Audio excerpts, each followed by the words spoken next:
The book for me is my life. I get to have my life in 262 pages. That's pretty amazing for me. One of the things that I always wanted to do as an artist is to have a book about my lifetime in art. In this case, I'd go back to high school. There's things from high school in here. There isn't things from grammar school. Those things got lost. But I have things from high school, and the book has all my different media. This is high school.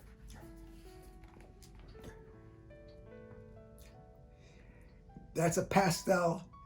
That's learning pastel child portraits, because I was studying to be a portrait artist when I was in high school. The next one is that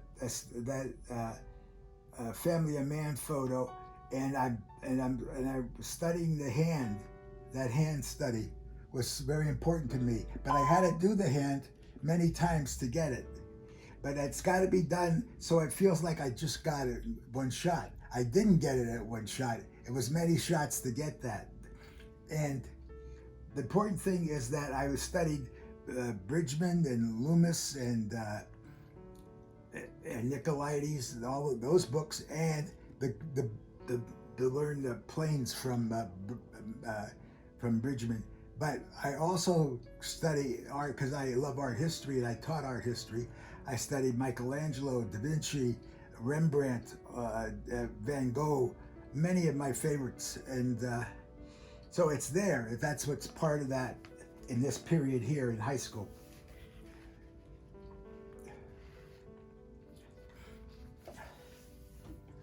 This is Buffy St. Marie. It's a portrait.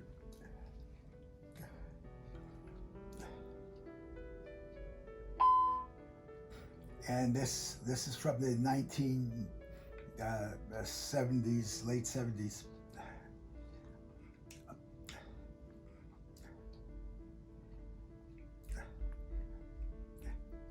This is a psychological portraits. I was very influenced by Kokoschka. When I was 15, I wanted to go to Salzburg, Austria, and work with Kokoschka and learn about psychological portraits.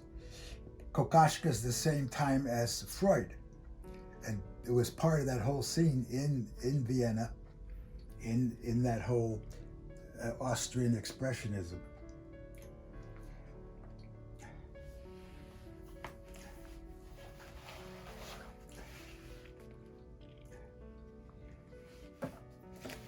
This is a close-up of The Devil Made Me Do It, showing my oil painting technique.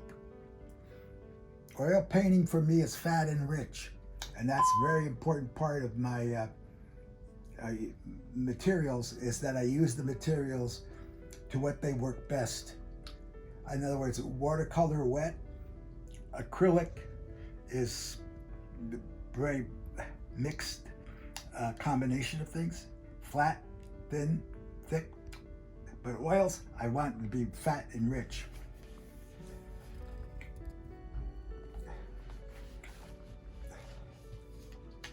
Give you an example how that works. Here's an acrylic in ink of John Steinbeck, done about 35 years ago, 40 years ago. These are mixed media pieces of the men in the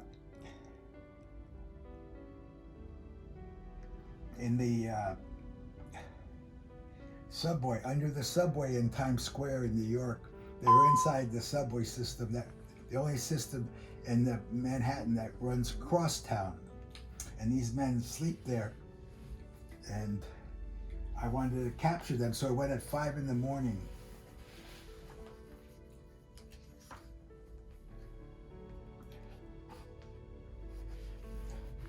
I may have large pieces that are designs for murals. These two are part of the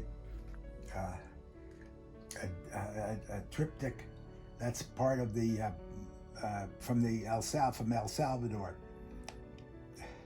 and these are from El Salvador, and this is from Iraq, and some of them are from Central America, when I was American Cultural Specialist to Latin America.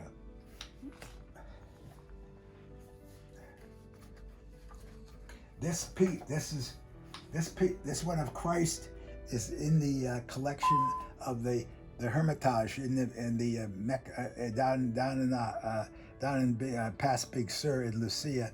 It's down in the monks there, the hermit monks,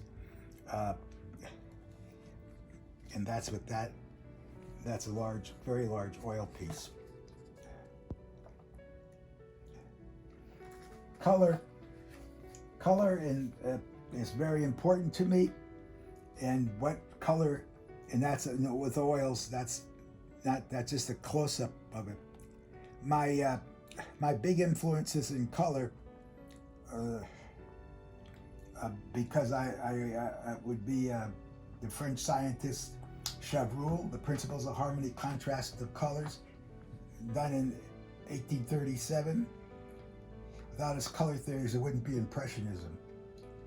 And another book written in the 50s and early 60s on color theories was Johannes Itten, based on major painting in the Western art history. He was a color design teacher at the Bauhaus in Germany in the 1920s. And but the biggest influence on my sense of color is the folk art, the tribal art, and along with Vincent van Gogh, Rembrandt, Catalonian Romanesque, and the black color of Asian painting. The black color of Asian painting, as Renoir said, black is the queen of colors. This is a quote from the art critic Thomas Albright in the around 1979, 78, from the San Francisco Chronicle. Dick Crispo has a color sense like Van Gogh or Gauguin. Drawing is the backbone of the visual art. Color is the soul of it. With sincere thumbs up.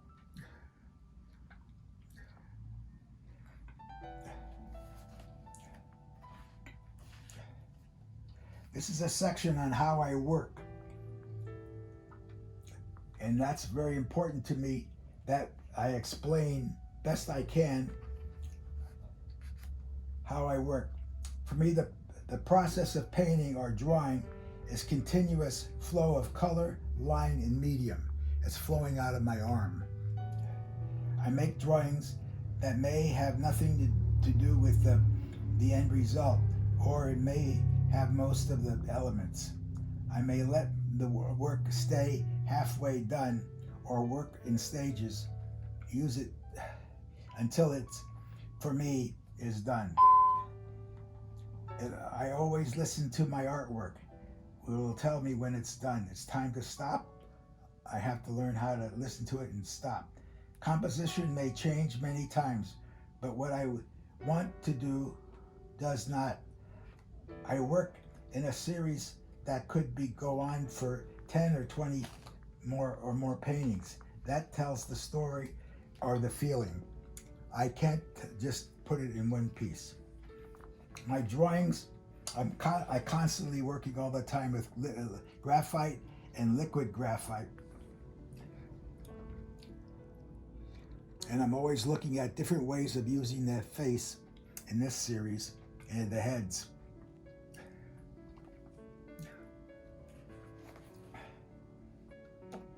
Again, the psychological, I've worked a lot of jobs in psychology, and this is composition. I just keep working out ideas, little notes. They're just like notes on anybody would put on a piece of paper. That would just be then making you think of something you might want to do or have part of.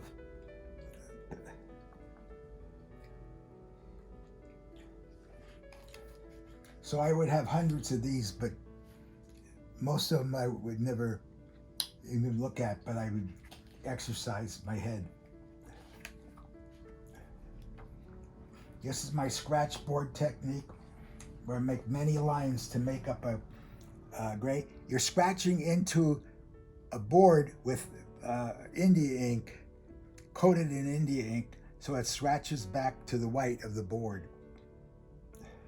Here I use some soft sandpaper to get this kind of light grays. But most of all, I'm using is again the black.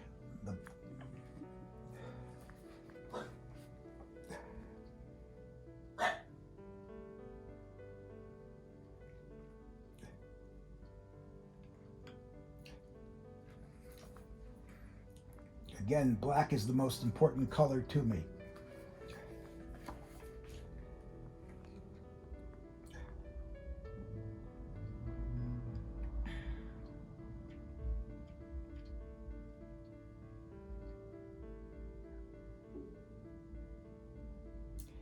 This is a medium I related to right away. It's something that just felt right and fits my drawings. And I love the idea of scratching in the black to get the white.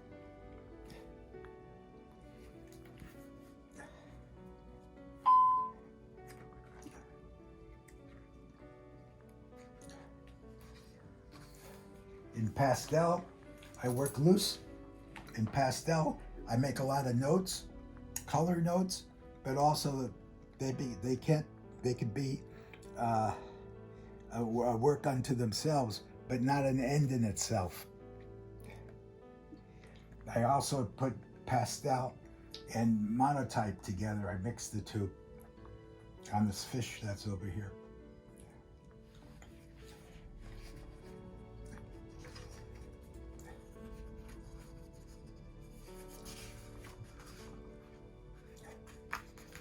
There's a fish, monotype fish with the pastel and the pastel.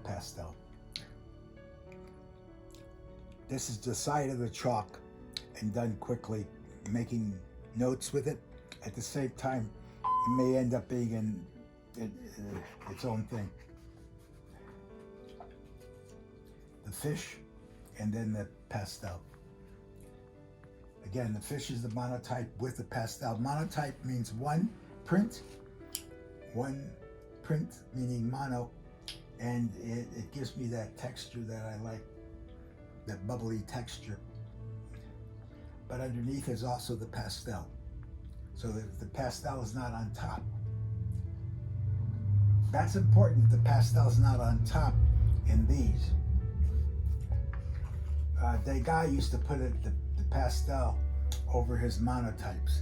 But he started using oil pastel, the first to use oil pastel in the Western art. And that was the Sennelier family made for him the first oil pastels. And there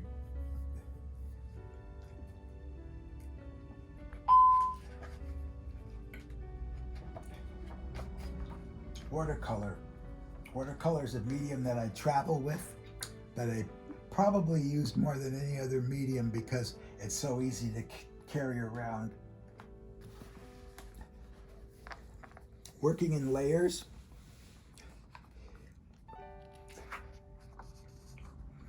And scratching in sometimes. This shows you just a variety of ways to work with watercolor. I studied watercolor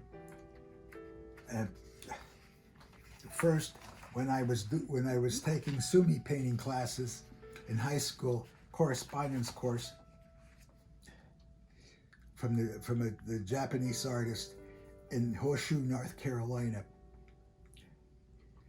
And then I eventually arrived at my own thing. And I worked with Sam Colburn, the well-known local artist and famous for his watercolors.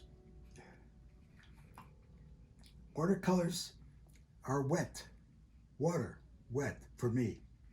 As oil is fat and greasy,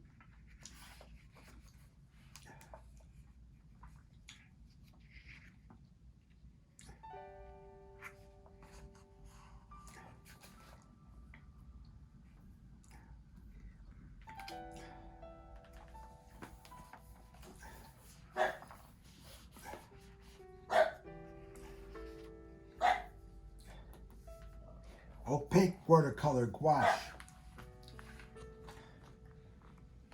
Gouache is just opaque watercolor. It's watercolor with Chinese white in it or zinc white. and that's what makes it a little softer color and more opaque. And sometimes I just want to scratch into the paper after, and that's what I do a lot of when I'm traveling, like in Mexico and stuff. I'm making notes about a tree, and if I get some that I like, I keep them. It's like the trees are dancing.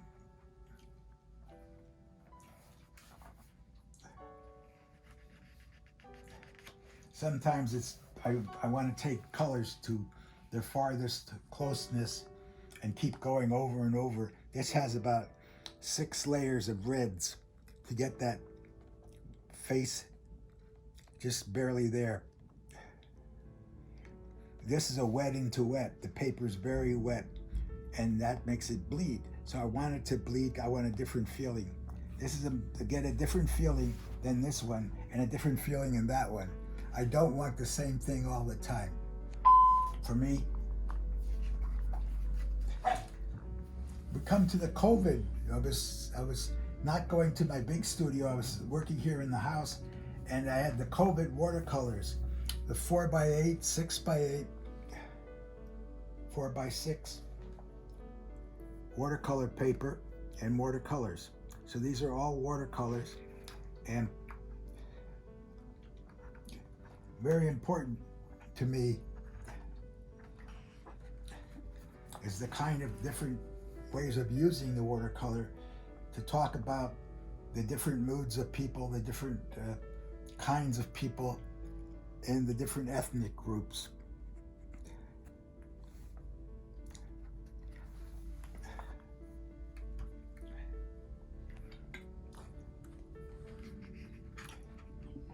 Nothing tells me more about a person than their head, their face.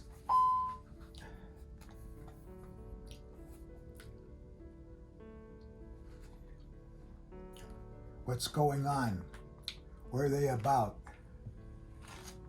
And because I was trained also in psychology and counseling, I feel that gives me unique.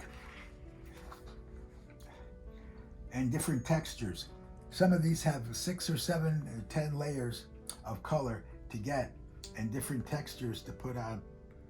These are all dealing with the COVID. Then I did a series of small, very small ones that are half profile, half full face. And it's like they're talking to nobody, but they're talking to somebody because somebody is there. But they may be just talking to nobody.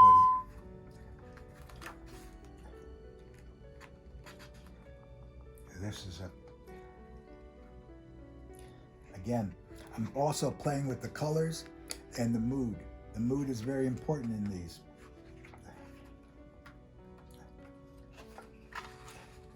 Sometimes very simple. Wet into wet. Again, watercolor into wet paper, wet colors. And so they flow a little bit, they move more. And in some cases I want layers and scratchy and very textural kind of watercolors.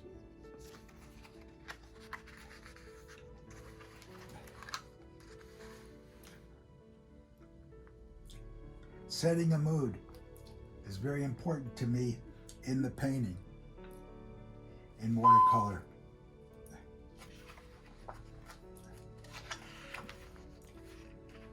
These went on and on for months. I couldn't leave them. But then I wasn't leaving the house much either. So there they are. This reflects my staying home. This is staying home watercolors.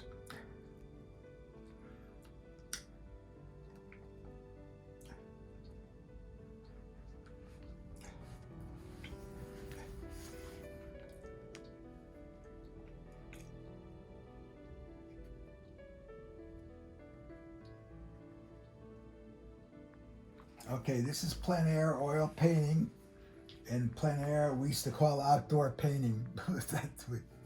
Anyway, these are painted outdoors mostly. Okay, and they're the ocean and the rocks. Because I live across the street from the Pacific Ocean. I grew up mostly on the peninsula. So a peninsula is just a big giant rock, granite rock with water around it. Color is very important to me. I don't make up color. The color is there. I can't do better than nature can when I'm doing these. But I want to talk about my relationship to that particular site. These are all different sites here but I was fascinated with it. Then it came to an end. As a lot of things happen when I'm working in a series, it comes to an end.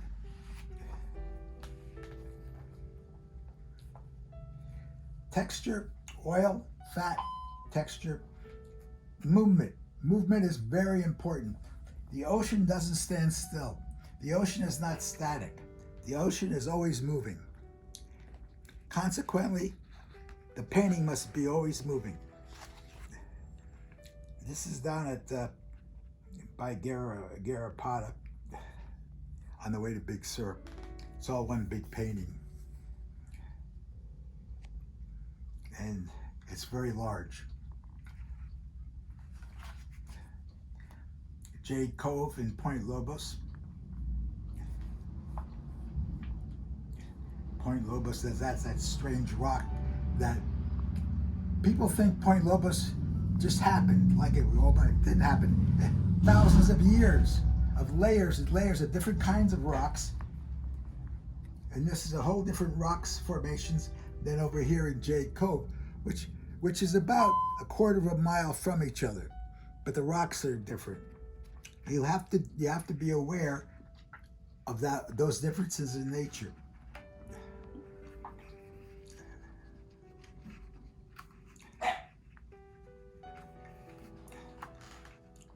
Whalers Cove in Point Lobos, and right across from my house, 7 in the morning.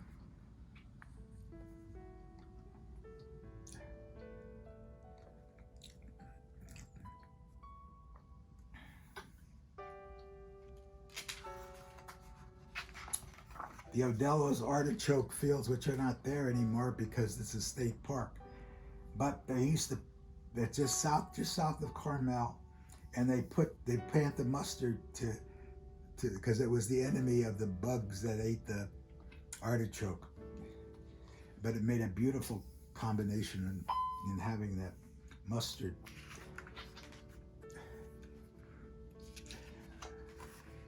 This is like an oil sketch, looser, and some of these are more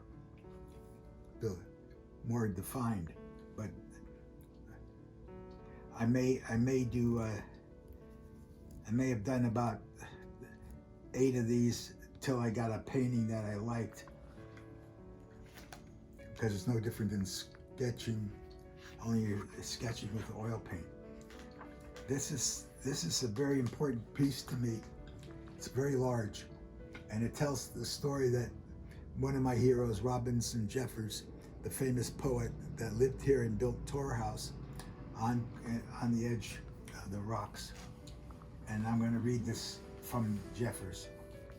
For country here at the west of things is pregnant of dreams, and the west of the west I have lived, where the last lowland outlines its yellow, white sand on the edge of the bay, and the west wind over us every day blows and throws with the land spray, dreams on our minds and the dreamy unrest. This is down by the Highlands, but Jeffers' house is up in the up on Scenic in Carmel. It's a part of on the beginnings of the Carmel Point.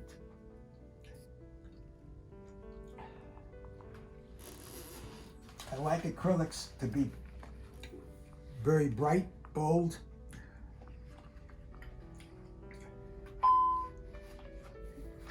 Some people didn't like the colors of the 70s when I was doing it, so I made some softer colors about war, because I was always talking about the Vietnam War. This is from Nicaragua. This is a face behind like a mask. I have a mask here because I was cultural specialist for the State Department to Latin America, and I was in 2 civil wars, Nicaragua's and El Salvador's, but I was in Bolivia, and I was in Costa Rica, and I was in Panama, and anyway, it was a lot of different places. Acrylics, I could layer and layer and layer, like here it's got many layers. This is the filthy Jersey River at the time, with all the garbage, with all the cans of oil and stuff in it. And that's the part of the beginnings of the Pulaski Skyway going over the Jersey River. This is Japanese sumi watercolor and some acrylic mixed. And talking about the energy in nature. I believe in the energy in nature. This was designed for a pizza place that was down the street from my house. Anyway.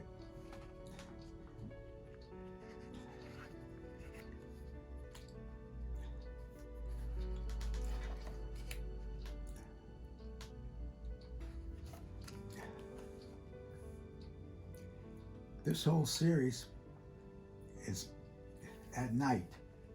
And I'm going back to this way of looking, way of seeing in the night. What happens in the night does not happen in the day, but what happens in the day could happen at night.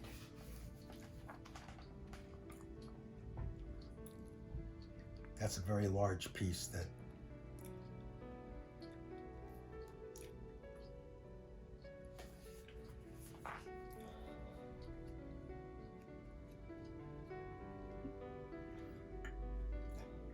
I'm very influenced by Mexico. Mexico is my second home. And its artistry and everything is right there. And this is in San Miguel, where I stay mostly.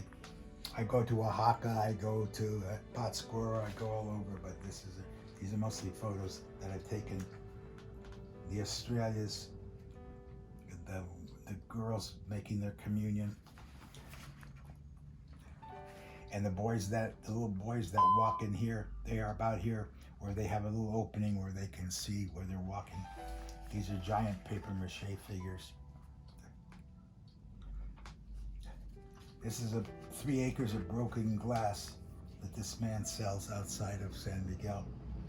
He's there with his little boy and his wife, his young wife, and the boy walks around in bare feet, which I always find very interesting in terms of when you're selling broken glass. I'm very, very influenced by the Mexican wrestlers, the lucha libre, and what happens when they come to town. The boys and the girls both find them heroes now. The boys, and they try to tell the boys not to get into gangs and not to be involved in all that. There's another one of those. They're making fun of a gringo lady, but she's up. Anyway, this is the boys down here, and there, as you can see, how big they are in relationship to the person. A family that makes the heart and the wings for St. Michael, and they've been doing it since the 1770s in the same location. This is from the Dance of the Old Men, which I follow a lot. This is in Easter time in San Miguel, and these are headdresses.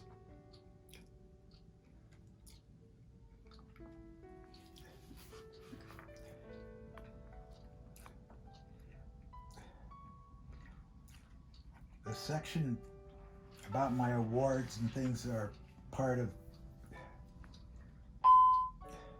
my life and my murals.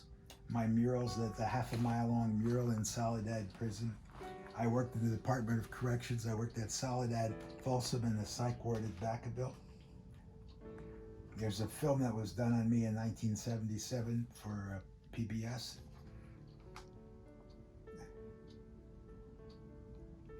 This is when I was chosen as the top 100 art authorities in the world by U.S. News and World Report. And my Museum on Wheels program that, along with Kay Klein and Eileen Tuttle, we put together, and it was my folk art collection and my mass collection. That went to the Monterey Museum and now is over at Cal State Monterey Bay. These are different letters from the State Department on different assignments. And this tells you about my ratings of the Department of Corrections. All excellent ratings, and my different museums that have my work. And this is from Pierre Salinger's mother, who lived here in Pacific Grove. She had the first art magazine on the West Coast, and she was an art critic for one of the San Francisco newspapers.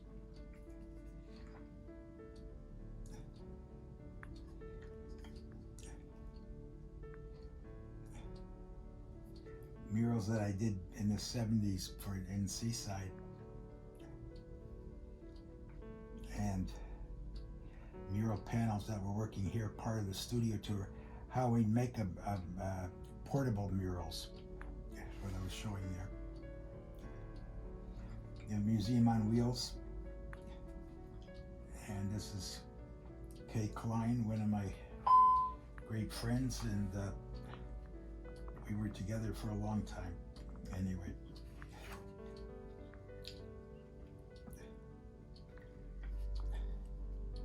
I used to do a lot of magazine covers. This is Borges, the Argentinian writer. This was in 1970s. 1987, maybe, I don't know. I thought it was in the 70s.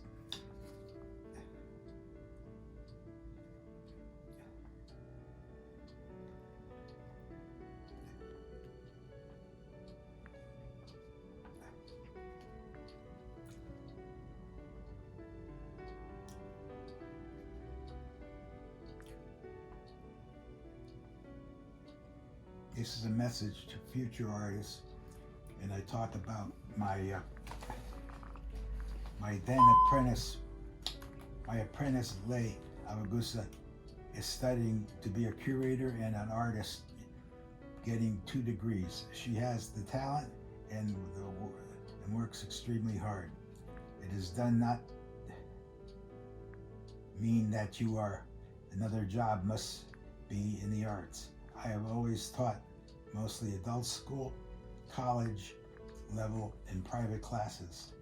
I learned a lot from my students. In the end, the gift is being yourself, and your art will show it.